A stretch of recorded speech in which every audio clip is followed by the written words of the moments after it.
This is part 2 on this Muslim thing in the UK. On top of that, the Muslim Vote Organisation, which calls for the adoption of the APPG definition of Islamophobia, provides advice for how to vote in constituencies where the population of Muslims is 10% or more. Many of those seats are those of prominent Labour politicians. See, the problem is that in a multicultural society, some of those cultures are going to be less tolerant than others. And that is the paradox of tolerance, expressed best by philosopher Karl Popper, who wrote, "Unlimited tolerance must lead to the disappearance of tolerance. If we extend unlimited tolerance even to those who are intolerant, if we are not prepared to defend a tolerant society against the onslaught of the intolerant, then the tolerant will be destroyed and tolerance with them." You see what they're saying? They're saying that if you can only be tolerant to a point, you can't be unlimitedly tolerant towards stuff, because there's going to be a group that's going to be intolerant. They don't believe in tolerance, okay? And if you're tolerant towards those people, they will win and take over your country because you're tolerant. You let it grow, where they're not tolerant, so they stifle everything all the tolerance that you teach or portray. So the only way you can, like, if you have a tolerant society like the United States and the UK 20 years ago or 10 years, 5 years ago, you know what I mean? The only way you can get rid of it is by being tolerant to people that hate tolerance. Because if you do that, they will grow, and they hate tolerance. So your tolerance, you're just shooting yourself in the foot. That's what people don't understand. You can't. It's not Islamophobia or whatever. It's just these people are crazy. All right, not all of them. But the thing is if you have your open borders and you just don't vet anyone, you're going to let in the crazy nut jobs. And that 90% of the good Muslims, what's going to happen once the bad Muslims build up their people and their power? They are the Sharia army, and they left. The good ones left Iran and all these places or whatever, so that they can get away from Sharia law. But what did they do when they were in Iran or in the country they were in? What did they do when Sharia law was there? They did nothing. They accepted it, and that's what's going to happen in the UK. You're going to have 90% of them being good, great people, but the 10% that keeps building up, that 10% is small, but they're scary. They're willing to do anything. They are an army, okay? And all the 90% that are good, they remember. That's why they left, because they were scary and they couldn't fight them. So that they're not going to fight them this time. Now, my whole point is they're just going to fall in line. Okay, once you have half your country Muslim, it doesn't matter that only 10% are bad. The 90% that's good, they're going to fall in line. That's what they did in their last country. How do I know? Because that's what they did in their last country. Sharia army was so big that there's nothing they could do. They just fell in line. What are they going to do now in the UK? They're going to fall in line. Going back decades, the craven responses of Western governments, including our own, have emboldened those who want to impose their own religious sensitivities on the rest of us. And now we have reached a serious juncture where the demands of religious bullies could very well be solidified into law by this Labour government. Now there are commentators who are justifying their position by calling for it to be illegal to burn Bibles as well. But as a Christian, however much I would not like you to burn the Bible, however much I think it would be a bad thing to do, I haven't got the right, and I do not want the right, to interfere with your right to do whatever you want with a book that you own. I certainly don't want to see anyone arrested for speaking against my religion. And as a Christian, I do believe that Islam is not true. I want the right to say so. I have the right, at least for now, to call out beliefs that I find morally repugnant. But, most of all, I don't want to live in a society where I'm compelled to curb my speech or my actions to suit the most hypersensitive, volatile, and potentially violent people in our society. Do you? Yeah, that's the same with the trans thing. They want all society to be turned upside down so that it's all child-proof for the most hypersensitive, crazy nut job on the planet. You find that most hypersensitive, most crazy nut job, and everyone has to live their life. The other 8 billion people have to live their life according to his sensibilities. This one person. That's what they're doing with this thing here with the... Ban Islamophobic speakers, police investigations into social media posts critiquing religious doctrines, and proposed online Safety Act powers that could censor theological debates. As Robert Jenrick stated, this Labour government displays an Orwellian disregard for free speech. There's a broader threat as well of creating a definition of Islamophobia. It could undermine social cohesion. By framing theological disagreements as racism, this proposed council would prevent British Muslims from reforming potentially problematic practices with... What people don't understand is, racism mostly in the past, for thousands of years, has been about religion. It hasn't been about... Skin color is a new thing, man. That's like, people... 200 years ago, people didn't even... well, maybe not 200 years ago, but say 300 years ago, people didn't even know there were other people with different colored skins, man.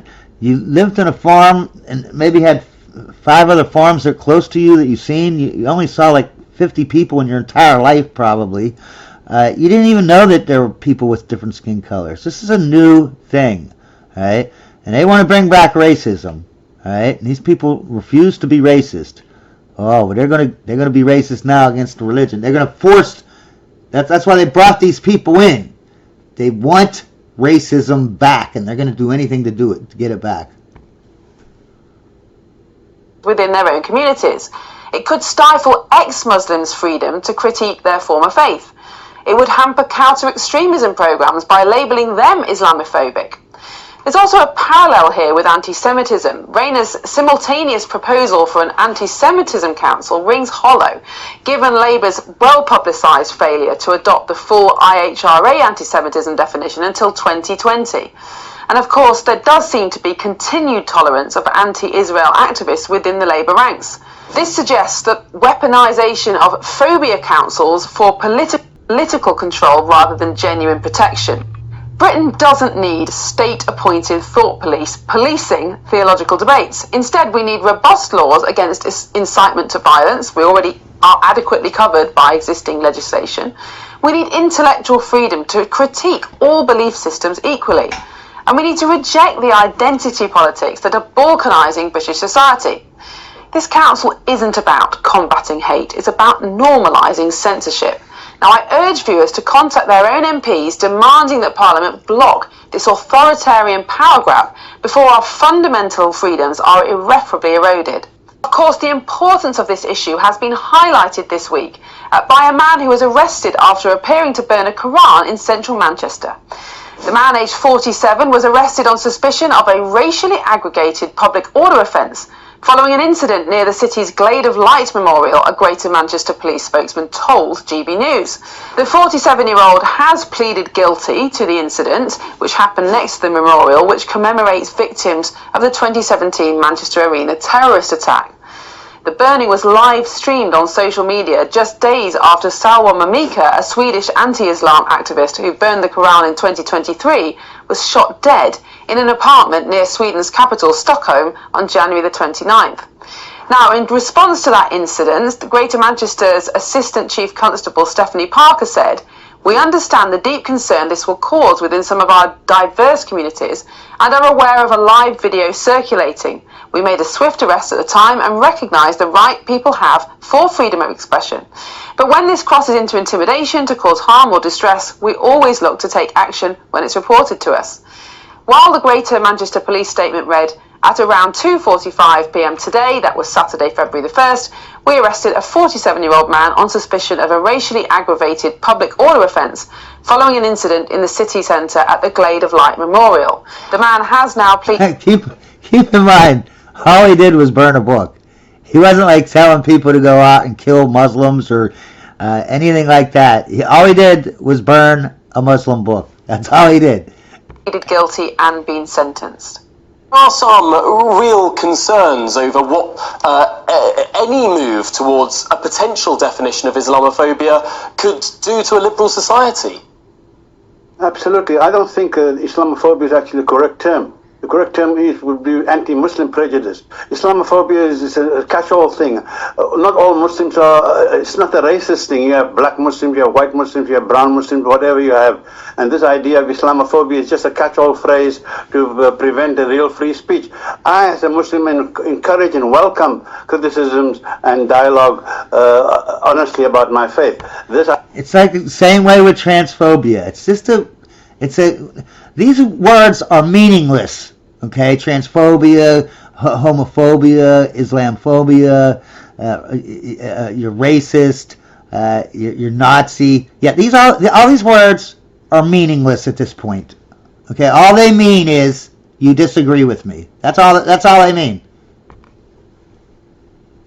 This idea you can't talk about someone wearing a hijab or a niqab or someone with a big beard or whatever the case may be. That's not anti-Muslim. Everyone has the right to express their views.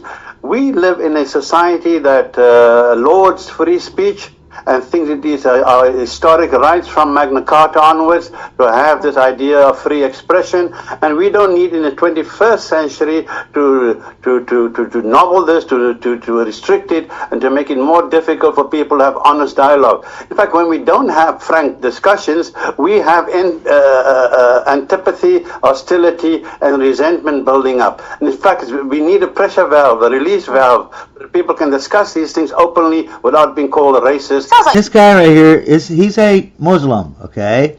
And we're doing a disservice to him by letting these nut jobs in by not vetting, okay? And I know everyone's going to call me, oh, you hate Muslims. No, you hate Muslims, actually. I hate nut job Muslims, okay? I'm trying to protect this real Muslim, okay? Or not nut job Muslim, you know? You need to vet these people. And if you're the type of Muslim that believes in Shari law and believes that you should, your Bible should, you should, all this censorship and all this crap, you shouldn't be let into the country. You need to, only cherry picker Christians are in these countries, USA and UK. So only cherry picker Muslims should be allowed to come in. Otherwise, everyone's going to be like these people are nut jobs because they want religion. All religions want religion to trump the government. You know what I mean? That's why we only have cherry pickers in the UK, or we used to. Cherry pickers in the USA and cherry picker Christians in the, and cherry picker Muslims. Same way with the Venezuelans. It's against the law for cops to go into, like, say, New York Sanctuary City Hotel where they got these illegal aliens.